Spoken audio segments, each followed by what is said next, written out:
Hoje nós estamos vivendo uma grande solenidade, uma grande festa para nós cristãos. Hoje nós lembramos esse momento tão importante onde Jesus volta para junto do Pai. Duas coisas importantes aqui para nós meditarmos. Primeiro, é para que a gente possa ver que em todo momento o Pai estava sempre junto do Filho. A gente pode ver que a presença de Deus nesses momentos é quando Deus ele fala com o seu povo, está presente no meio do seu povo também, o Pai. A gente vê no Antigo Testamento, quando Deus falava com os patriarcas, ele sempre falava através da nuvem. Quando o povo estava a caminho da terra prometida, a nuvem estava sobre eles. Então, a presença de Deus no meio do seu povo. Depois a gente vê um momento em que Jesus ele se transfigura lá no Monte Tabor e de repente sai uma voz da nuvem. E a gente percebe então que a presença de Deus sempre no meio do seu povo. E agora na ascensão de Jesus não é diferente. A gente pode perceber aqui na primeira leitura, quando fala que Jesus sobe e de repente ele desaparece no meio das nuvens. Então ali mais uma vez a união com o Pai e com o Filho. A presença de Deus, nosso Pai. Esse momento tão importante para nós também. E outra coisa importante que Jesus nos mostra nessa ascensão. Quando Jesus veio ao mundo, ele veio na forma humana. É o divino que desce para ser gerado no ventre de uma mulher. Mas quando ele volta para junto do Pai, não vai somente ao divino, somente o Deus Santo, mas vai também o homem, Jesus humano. E junto disso, então, ele leva toda a humanidade. A presença da humanidade em Jesus Cristo. Então, quando ele volta para o Pai, volta com o Deus humano e Deus divino. E justamente ele leva a nossa humanidade. E a gente pode perceber aqui no final da primeira leitura, quando de repente os apóstolos estão ali olhando para ver o que está acontecendo, e de repente aparecem dois anjos e diz para eles, por que olhais? Por que ficais parados olhando para o céu? Este Jesus que vos foi levado para o céu, virá do mesmo modo como vistes partir do céu. Ou seja, então, tudo o que Deus prometeu, ele cumpriu. Tantas alianças que Deus fez no Antigo Testamento com o seu povo, a parte dele ele fez. Mas o povo, cabeça dura, pecando, e Deus sempre fazendo aliança para resgatar o seu povo. Depois ele fez a última e a nova e eterna aliança, que foi mandar seu Filho único para morrer por nós, derramar seu sangue, para nos dar vida nova,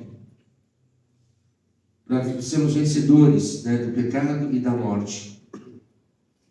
Mas mesmo assim, o homem continua pecando, mas Deus não desiste do seu povo.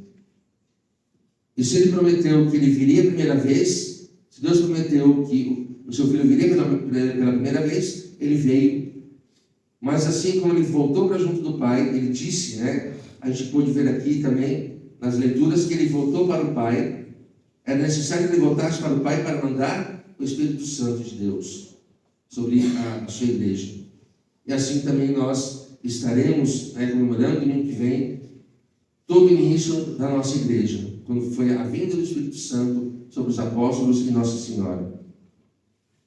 E nós temos essa graça também, de já recebermos, de termos em nós o Espírito Santo de Deus, através do nosso batismo. E que a gente possa também acreditar que da mesma maneira que Jesus foi para junto do Pai, prometeu que virá pela segunda vez, ele virá para buscar a sua igreja. Se ele promete, ele cumpre. Ele não é um Deus que promete e não cumpre. Quem muitas vezes promete e não cumpre somos nós, Muitas vezes fazemos promessas, muitas vezes não cumprimos. Nós vamos mudar de vida, mas continuamos muitas vezes o homem e as mulheres velhos. E que a gente possa realmente acreditar que, para que eu possa também um dia, assim como Jesus se transfigurou, quando Jesus vier buscar a sua igreja, nós também teremos um corpo transfigurado.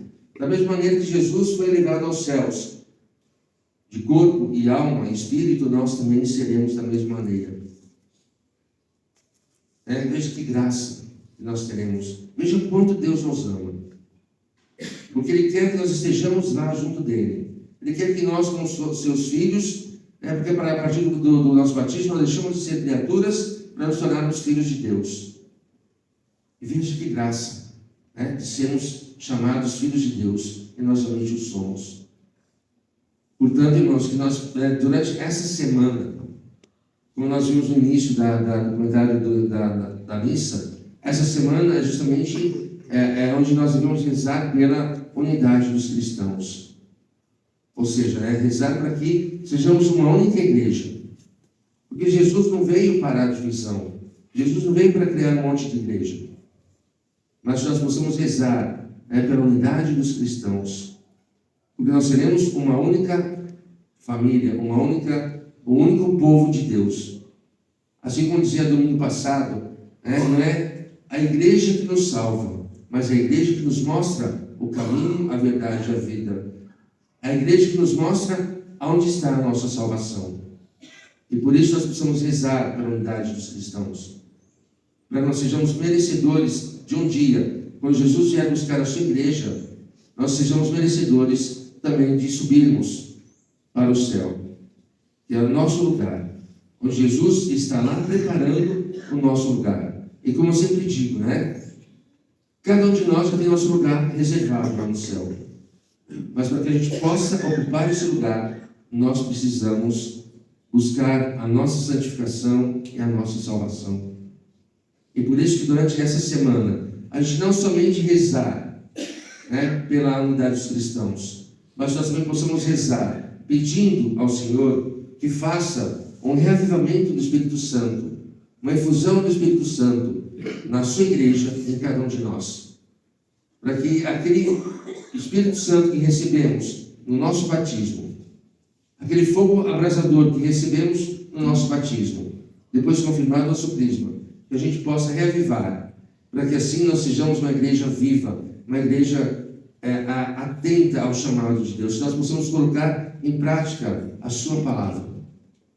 E que não ficamos mais olhando para o céu, mas que nós possamos acreditar que Jesus está lá no céu, mas também Ele está aqui no meio de nós.